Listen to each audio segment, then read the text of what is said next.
Hola, ¿qué tal? Buenas noches, bienvenidos acá a las 8:45, ya en este día, martes 1 de febrero, estamos ya iniciando un nuevo mes, el segundo mes del año, con toda la información y también entrevistas que usted debe de conocer acá en Canal Antigua. Y pues bueno, hoy en a las 8:45 vamos a hablar acerca de la prevención del delito, porque es un tema sumamente importante. Nos vivimos quejando de la violencia, de los diferentes delitos que acechan a los guatemaltecos, pero hay que hablar precisamente de la prevención de la violencia y el delito. Así que vamos a hablar acerca de ello esta noche. Antes saludamos a Marinés Rivera, como todos los martes, está acá en el estudio.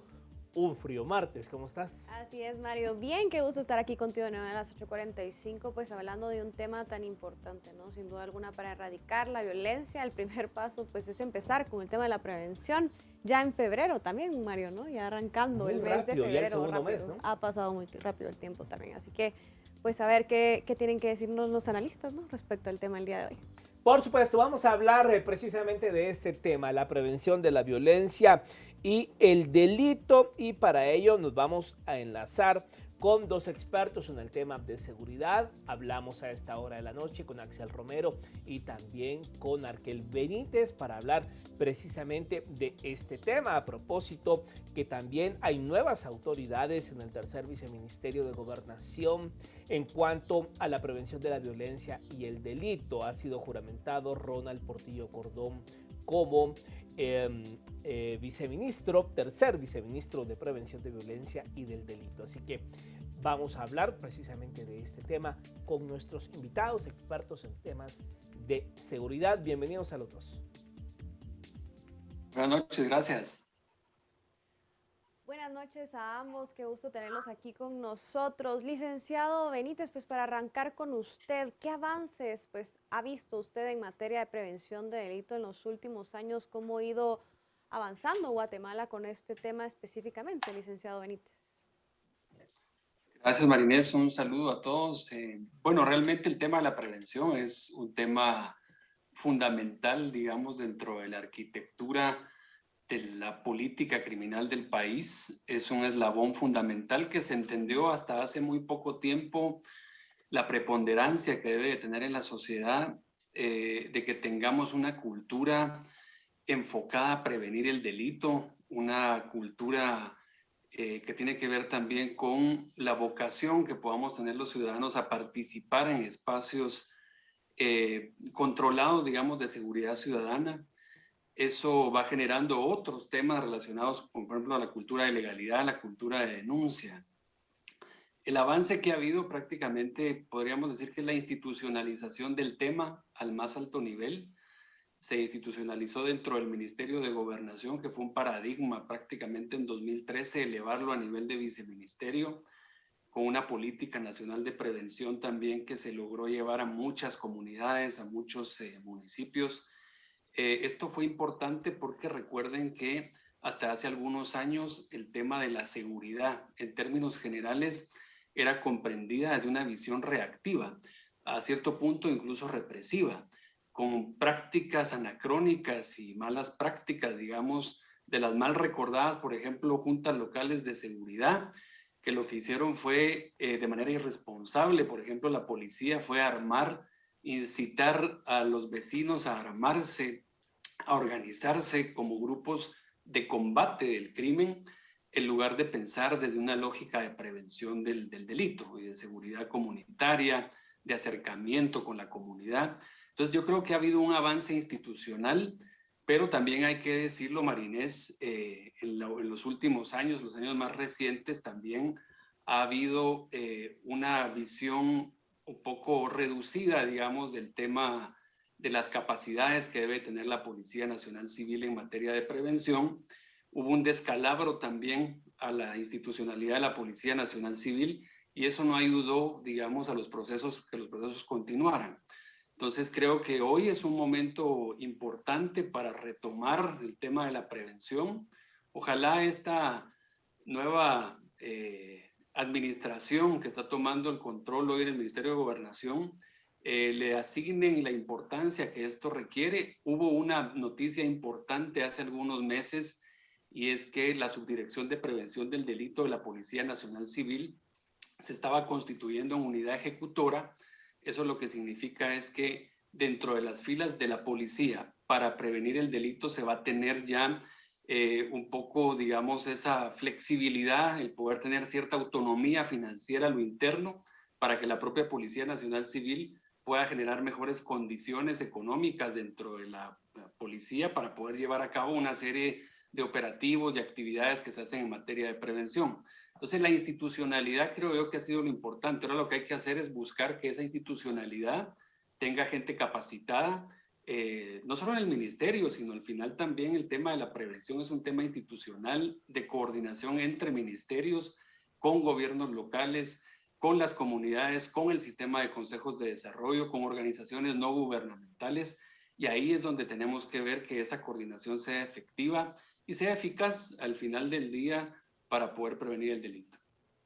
Ahora bien, el licenciado Romero, digamos, cuando hablamos de prevención de violencia y el delito, ¿qué se tendría que implementar como planes y programas eficientes? Si bien es cierto, ya Arkel nos ha explicado que esto pues se eleva en hace, pues no han pasado ni 6 años, se eleva a un tercer viceministerio en gobernación.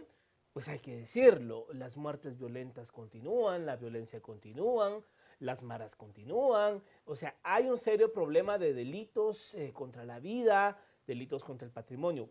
¿Qué se tendría que implementar para que realmente estemos hablando de prevención y no de reacción?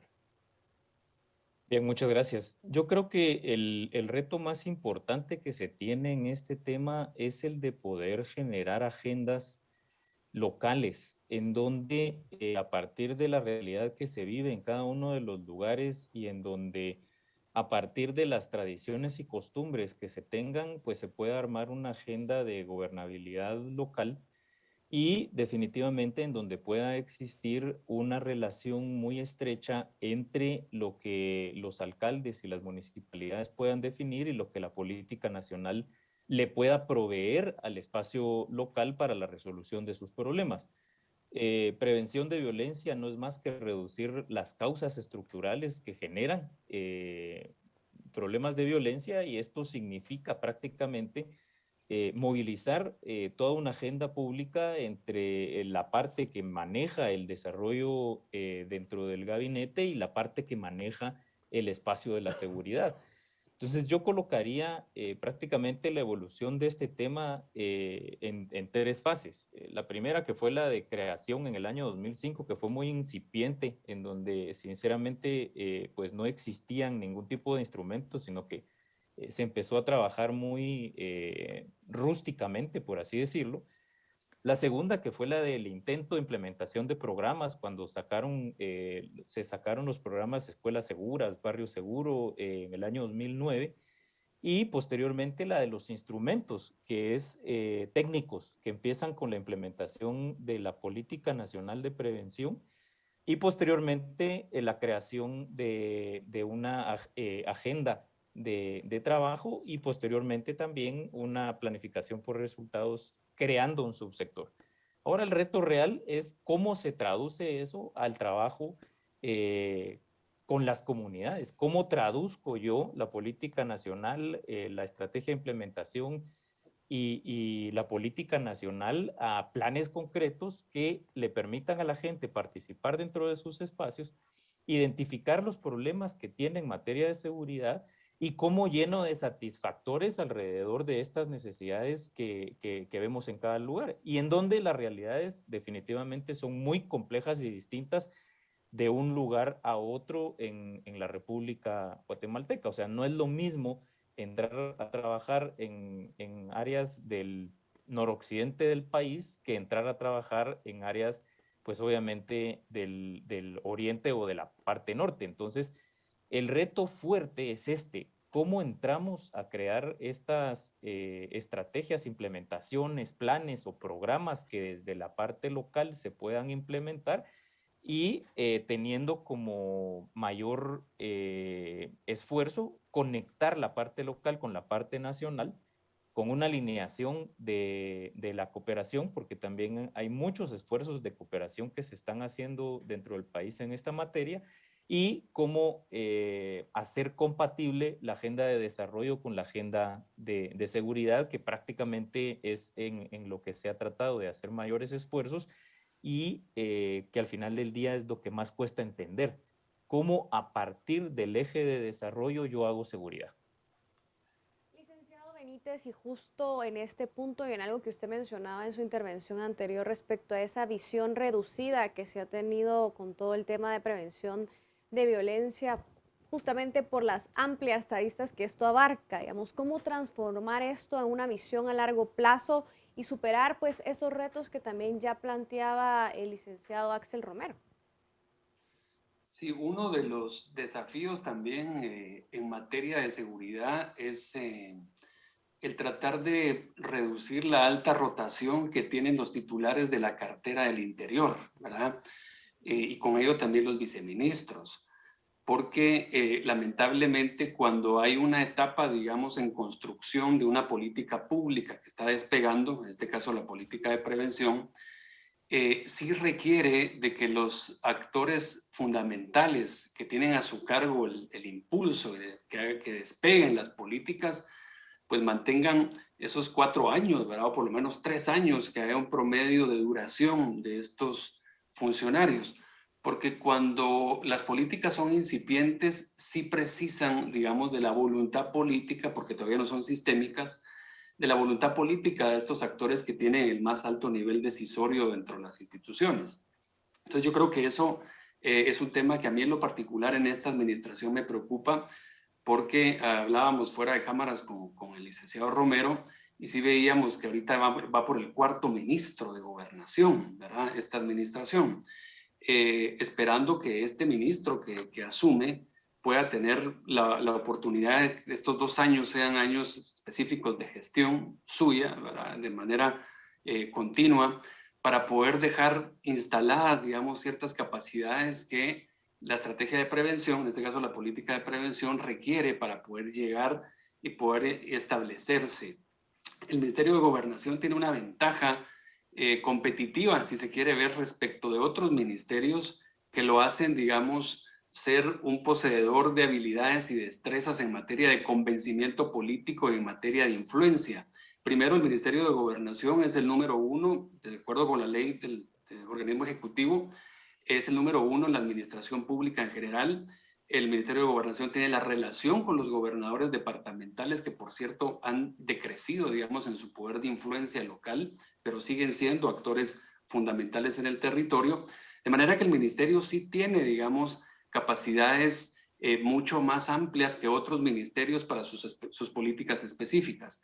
Creo que ahí radica, digamos, la posibilidad de que estas estrategias puedan realmente tener eco en los territorios, pero como todas las políticas, Marinés, la estrategia de prevención requiere de presupuesto, requiere de recursos económicos, requiere del concurso de muchas instituciones del Estado y también instituciones que no necesariamente son actores estatales, para poder realmente cimentar las bases de una cultura de prevención. Requiere de mucha capacitación, requiere de mucha publicidad, de muchas campañas de concienciación, y esto obviamente implica recursos económicos, movilización de recursos en términos generales, pero yo diría que en el largo plazo se requiere dejar instaladas esas capacidades en cada una de las instituciones que tienen un mandato específico para poder llevarlas a buen puerto, y que cuando hablamos de prevención sea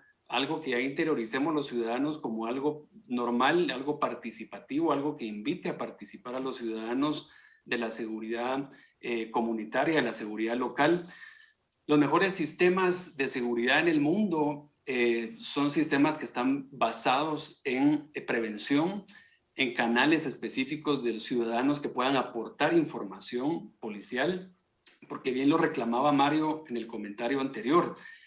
Sigue el tema de las extorsiones, siguen las pandillas, siguen los homicidios, es cierto, pero también hay que reconocer que de un tiempo para acá, prácticamente desde la época del ministro Menocal hacia acá, ha habido un decrecimiento, digamos, en la tasa, por ejemplo, de homicidios, pero lo hemos hablado en otras ocasiones. Lamentablemente también la manera como se cometen algunos delitos obviamente impactan y generan una percepción mucho más amplia, digamos, que va de alguna manera sobredimensionada también por el poder de las redes sociales que no estaban hace 10 años, por ejemplo, cuando le tocó al ministro Menocal tomar algunas acciones en materia de seguridad, pero que hoy sí las están, y hoy es mucho más difícil contrarrestar, digamos, el impacto que tiene a nivel mediático ciertos hechos delictivos que lo hemos comentado en otras oportunidades. Entonces, la institucionalización de esas estrategias pasa, como bien lo mencionaba el licenciado Romero también, por mezclar, digamos, o compatibilizar esa agenda de desarrollo. Hay instrumentos importantes, están los ODS, está el CATUM, hay esfuerzos de planificación importantes que requieren, sobre todo y fundamentalmente, que no haya una alta rotación, cambios de ministro, cambios de viceministro, cambio de funcionarios, por lo menos mientras las políticas se convierten en políticas sistémicas, que ya no requieran tanto, digamos, de esa voluntad de un individuo en concreto, sino que puedan ser ya políticas establecidas, que puedan funcionar sin que sean afectadas por esta alta rotación de funcionarios.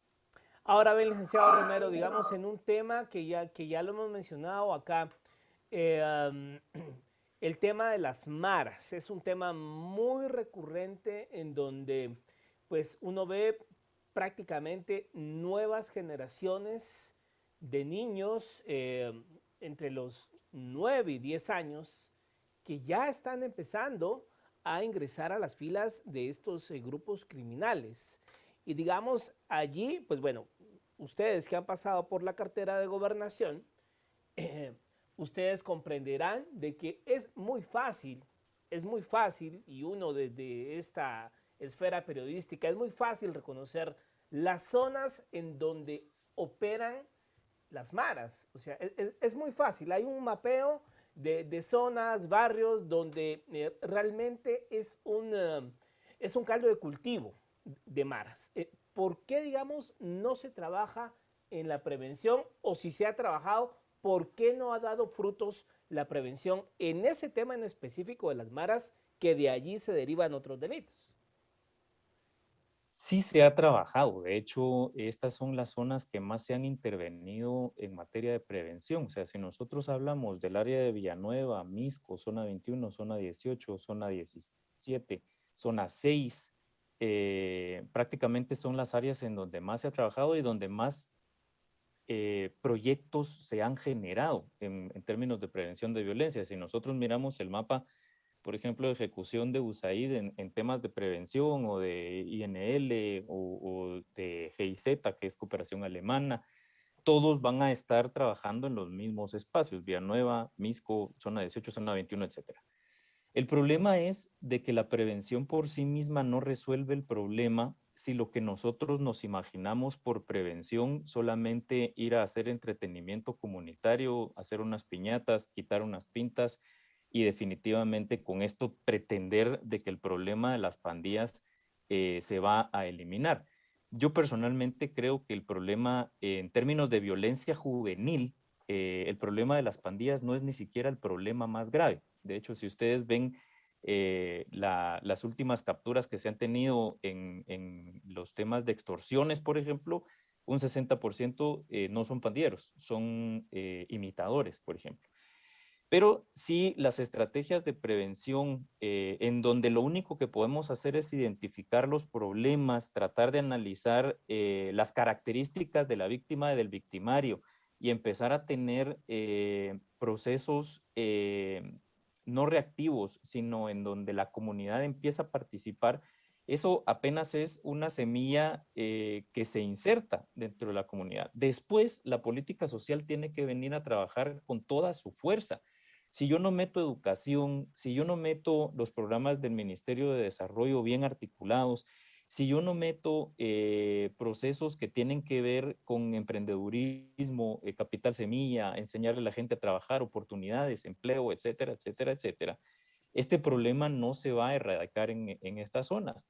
Entonces, además de la intervención que se pueda tener primaria de un proceso de prevención de violencia, detrás tiene que venir prácticamente toda la articulación de un gabinete que le dé soporte a esa intervención.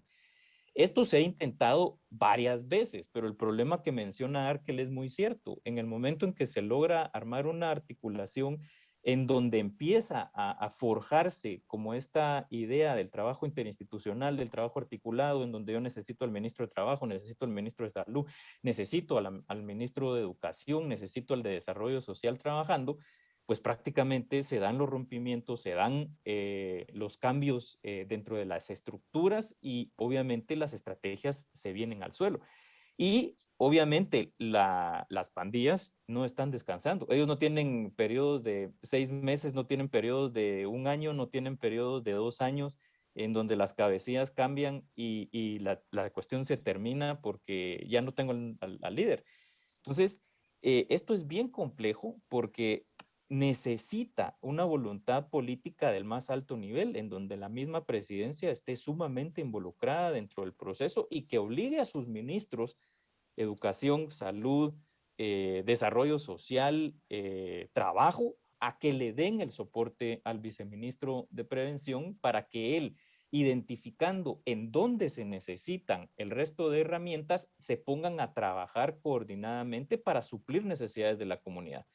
Si estas pandillas están enquistadas dentro de estos territorios, es precisamente porque la capacidad del Estado no ha sido suficiente para suplir las necesidades que esas comunidades tienen. Entonces, va mucho más allá de simple y sencillamente ponerle una cara bonita al tema de la seguridad, que es prácticamente como se ha tratado al viceministerio, ¿verdad? Ahí vienen los de la cara amable del Ministerio de Gobernación. Y no es solamente la cara amable, yo creo que es la estratégicamente más delicada, porque aquí estamos hablando de procesos de mediano y largo plazo que lastimosamente no hemos tenido la capacidad de sostener como política pública. Entonces, se han tenido muchas intervenciones.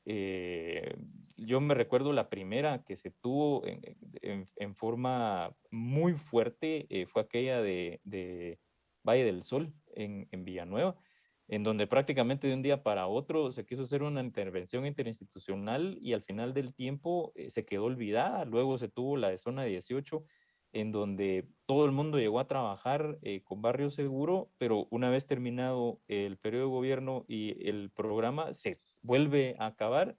Arkel tuvo una excelente coordinación de gabinete con viceministros, y cuando se termina el periodo, otra vez se vuelve a acabar esa coordinación. Nosotros intentamos hacerlo también de modo de que poder tocar las puertas de los otros viceministros, de los otros ministros para ir a trabajar articuladamente y se vuelve a romper el proceso.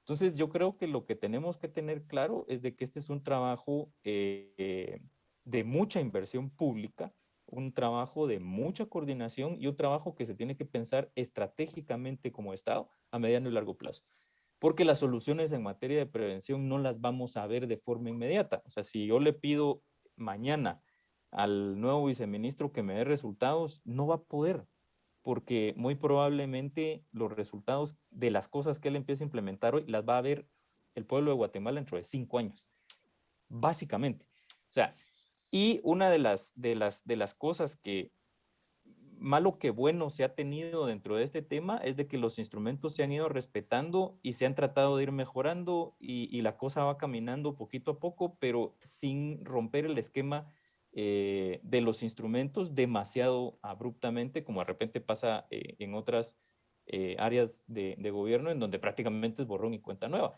Entonces, la cuestión delicada aquí está precisamente en que se tiene que fortalecer esa capacidad de coordinación, fortalecer la capacidad de diagnóstico de las verdaderas necesidades que tienen las comunidades y articular soluciones muy bien pensadas y desde varias áreas de trabajo que no son Ministerio de Gobernación, porque son las causas estructurales están en la falta de educación, en la falta de cobertura, en cómo hacemos para que los niños se mantengan en el sistema educativo, cómo hacemos para darles oportunidades para el trabajo y al final de cuentas, cómo logramos que pasen de la subsistencia a plan de vida y cómo van a ganar su sustento en forma lícita. En el momento en que garanticemos que la población tiene la capacidad de poder ganar su sustento en forma lícita, vamos a empezar a despreocuparnos porque los jóvenes, que son la mayor cantidad de víctimas y victimarios según las estadísticas, se involucren en hechos de violencia y delincuencia. Licenciado Benítez, ya el licenciado Romero pues mencionaba que esto es un trabajo sin duda alguna interinstitucional, digamos, resaltar también qué rol juegan las municipalidades, alcaldes, COCODES en todo este trabajo, digamos, cómo fusionar también y mejorar justamente esta relación interinstitucional también para lograr que a largo plazo pues esto funcione, licenciado Benítez. Sí, yo creo que ahí radica mucho lo que hemos conversado, el poder generar un modelo de gobernanza local para la seguridad en sentido estricto, digamos. Esto es fundamental, Marinés, lo que tú mencionas, el tema de los alcaldes, y con el licenciado Romero se trabajó mucho el poder convencer a los alcaldes de que ellos no son ajenos a este tema. Yo creo que todos lo entienden, pero el poder, por ejemplo, un ejercicio que hicimos nosotros fue afectar los planes operativos anuales a nivel financiero en las municipalidades. Hay muchos mitos también sobre este tema de los alcaldes, Marinés, ¿verdad? La malentendida autonomía, nosotros de alguna manera derrotamos el mito cuando estuvimos en gobernación. Nosotros nos fundamentamos en el artículo 134 de la Constitución Política de la República, que es clarísima y dice que los gobiernos locales deben coordinar su política local a la política nacional del ramo de que se trate. Y más aún cuando se trata del tema de seguridad, que esa la ejerce y la lidera el Ministerio de Gobernación. Bajo ese parámetro constitucional, nosotros hacíamos ejercicios con las municipalidades para que ellos implementaran políticas específicas de prevención, líneas estratégicas claves que las afectaran a su presupuesto. Y algunos alcaldes en su momento osaron sacar el tema de la autonomía. Y nosotros les decíamos de manera muy sencilla, miren, es vergonzoso que ustedes, después del análisis que les estamos haciendo de 10 años de incidencia criminal acumulada para explicarles cuáles son las causas estructurales que tienen aquí, los delitos que se cometen con más frecuencia y demás, nos vengan a decir que son autónomas cuando ustedes son los principales obligados a dar solución a su gente. Y hasta desde el punto de vista político, de poder generar con el electorado una simpatía para trabajar el tema que más le preocupa a la población, que siempre en las encuestas y en los sondeos es el tema de la inseguridad. Algunos fueron entendiendo y finalmente esto se esparció, pero como decía el licenciado Romero, el problema es la continuación de esos procesos, ¿verdad? El convencimiento de que también cuando se habla de prevención, los alcaldes preguntan, algunos, ¿verdad? Están mal acostumbrados, preguntan que si se va a construir obras con el tema de la prevención, ¿verdad? Porque pareciera que si es con obras, entonces sí les interesa el tema. Y mucho acá son temas intangibles, es la inversión pública en la infraestructura humana, y que eso cuesta entenderlo, digamos, cambiar ese paradigma también para la gobernanza local. Sin embargo, yo creo que los alcaldes han sido receptivos en los últimos años, y en ello radica, como tú bien mencionabas, ese tema, Marinés, para poder institucionalizar en la proximidad democrática del poder, que son alcaldes y ciudadanos, el poder generar estas acciones. Y yo voy un paso más allá también, que creo que no lo hemos mencionado, y es el tema de los juzgados de paz, la relevancia que tienen los juzgados de paz en la resolución específica, cotidiana del día a día de la conflictividad. El fin de semana veíamos cómo Colombia, un país que lleva años luz, digamos, sobre Guatemala en materia de gobernanza, a pesar de que tienen todavía un tema difícil que es el conflicto armado, pero vimos elecciones de ciudadanos que son los jueces de paz en Colombia, y funciona también en Perú. Mientras aquí se está peleando la CC y la Corte Suprema por desmantelar el Consejo de la Carrera Judicial, en Colombia la tienen clara. Se eligen públicamente, voto popular, ciudadanos que van a hacer tareas de juzgados de paz y jueces de reconsideración de lo que resuelven esos juzgados de paz. Creo que tenemos que cambiar el modelo. Este tema, como bien lo decía el licenciado Romero, no solamente es de la cara amable de la policía, el organismo judicial tiene un rol fundamental, y los juzgados de paz lamentablemente han sido presas del discurso malintencionado de que quitémosles la competencia material porque son corruptos y lo que han hecho es elevar la corrupción y ponerla más cara en las salas de apelaciones. Esa es nuestra triste realidad. Aquí hay que cambiar el modelo para que esos juzgados sean pacificadores y sean también parte de lo que en su momento quedó plasmado en la política, instrumentos y bastiones de la convivencia pacífica, que esto es importante también para las tareas de prevención, Marinés.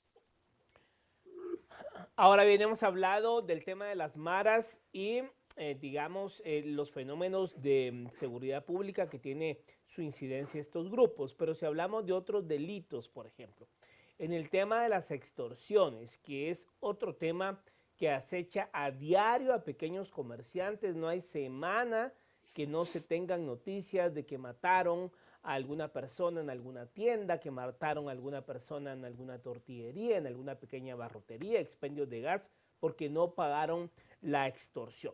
Ese tema, ¿cómo se puede prevenir, licenciado Romero?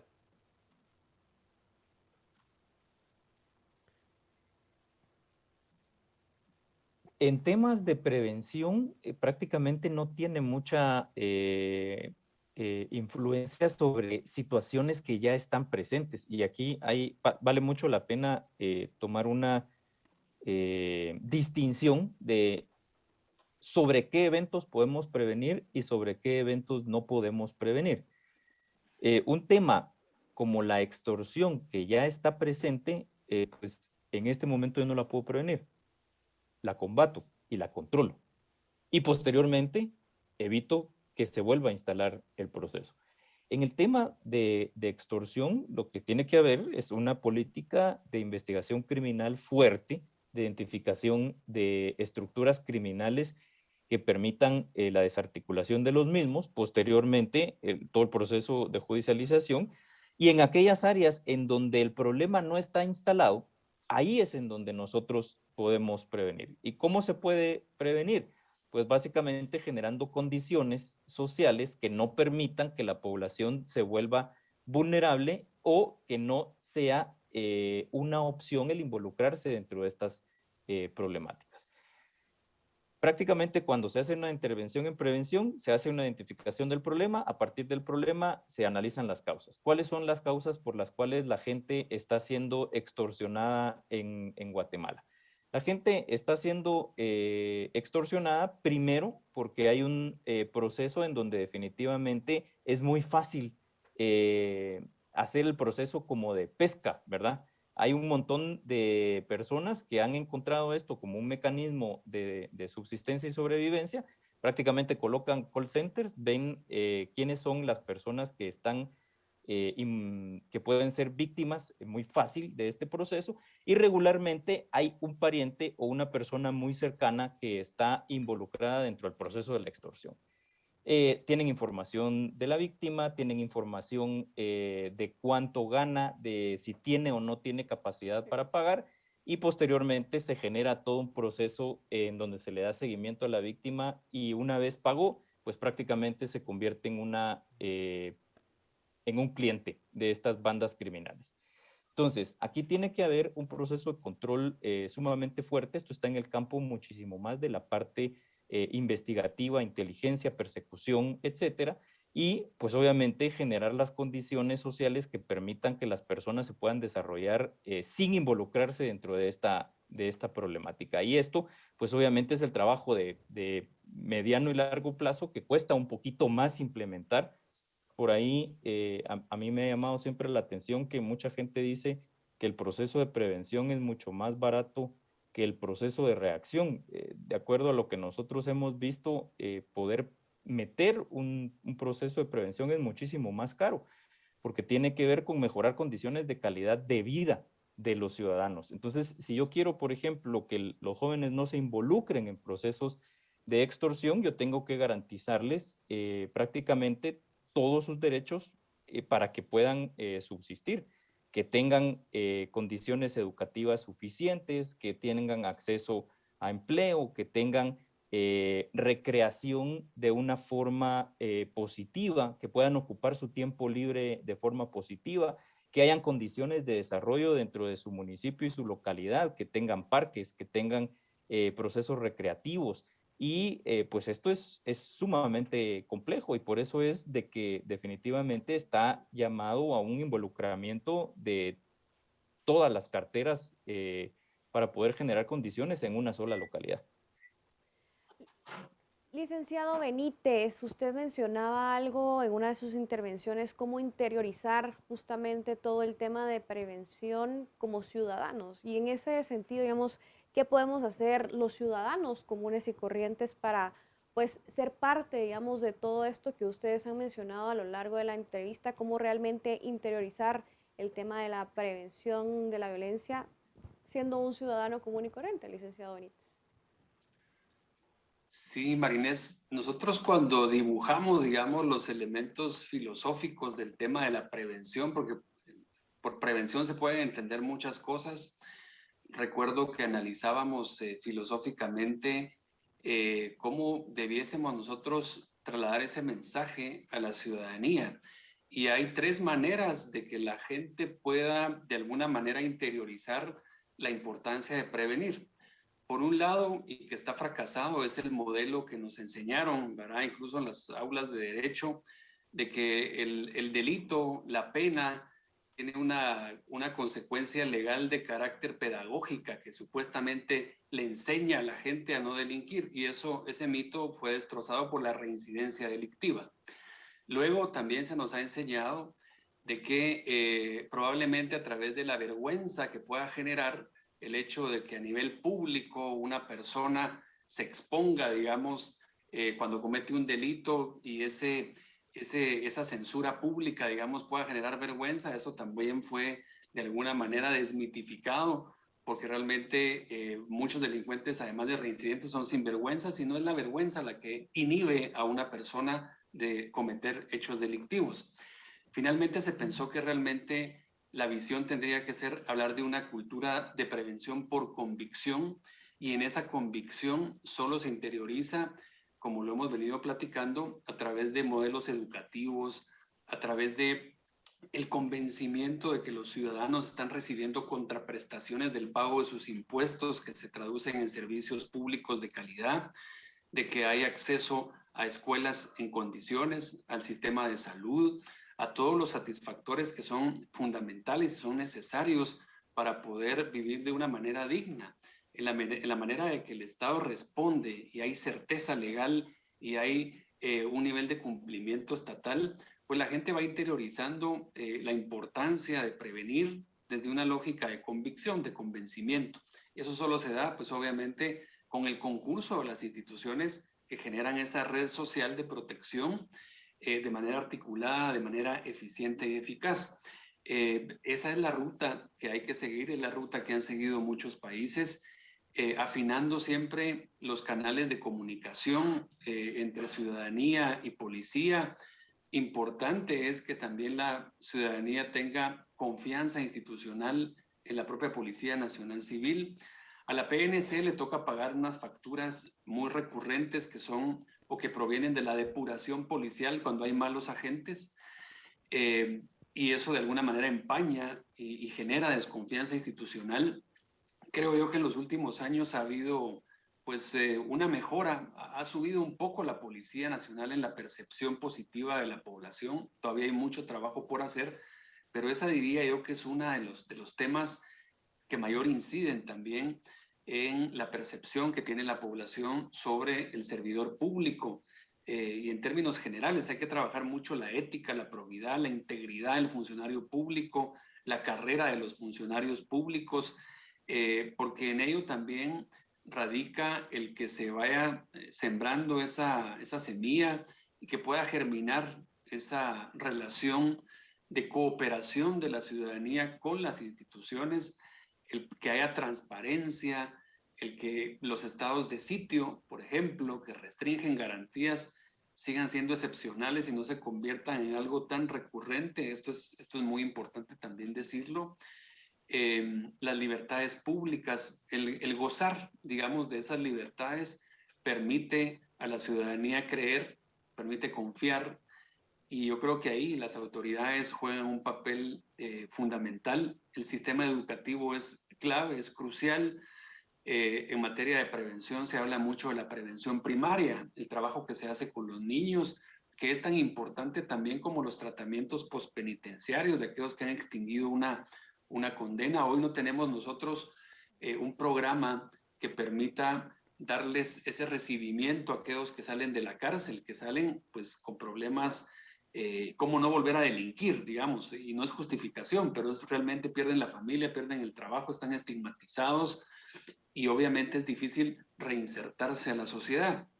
Entonces, realmente son muchas aristas las que tienen que ver, pero al final del día, yo creo que lo más importante es tener a la población convencida de que la prevención funciona, de que la prevención es mucho más barata, de que la prevención es el camino para tener sociedades más seguras, pero obviamente no solo es una tarea del Ministerio de Gobernación, sino que es una tarea en su conjunto.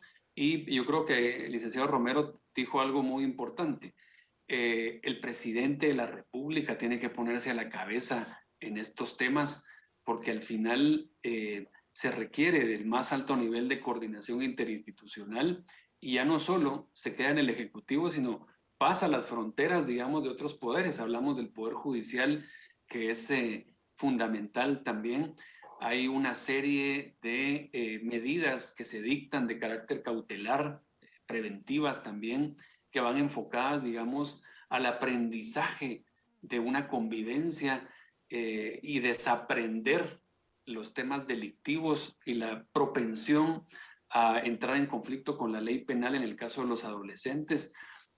Realmente es el concurso de muchas cosas. Hay mucha gente creando pedagogía, muchas instituciones alrededor del tema y todo eso tiene que estar muy bien articulado para que realmente funcione. Hoy hay riesgos, factores de riesgo, como por ejemplo muchos niños, adolescentes que dejaron de ir a la escuela.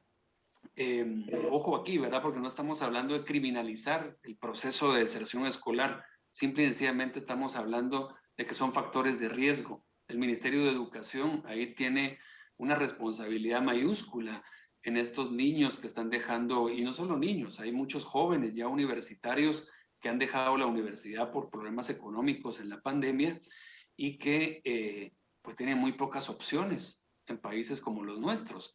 Hemos visto esos éxodos masivos de alrededor de 200,000 jóvenes que salen, que migran a otros países buscando oportunidades y ahí hay muchos factores de riesgo. Yo creo que el tema de factores de riesgo da para otra entrevista completa porque hay muchísimos temas que discutir ahí, porque ahí están precisamente las causas estructurales de la violencia, pero en términos generales yo diría que el tema de la convicción pasa por que el Estado sea ágil y tenga esos satisfactores sociales que puedan ser puestos a disposición a través de los servicios públicos de manera eficiente y sobre todo erradicar la corrupción, que ese es otro de los grandes problemas por los cuales muchas veces esos programas sociales, la asistencia social, la ayuda, no llegan en calidad y cantidad a la población porque se quedan en ese embudo de la corrupción. Es un tema también que la misma política de prevención debe generar los mecanismos para denunciar y señalar, pero no de manera simbólica a través de una comisión presidencial,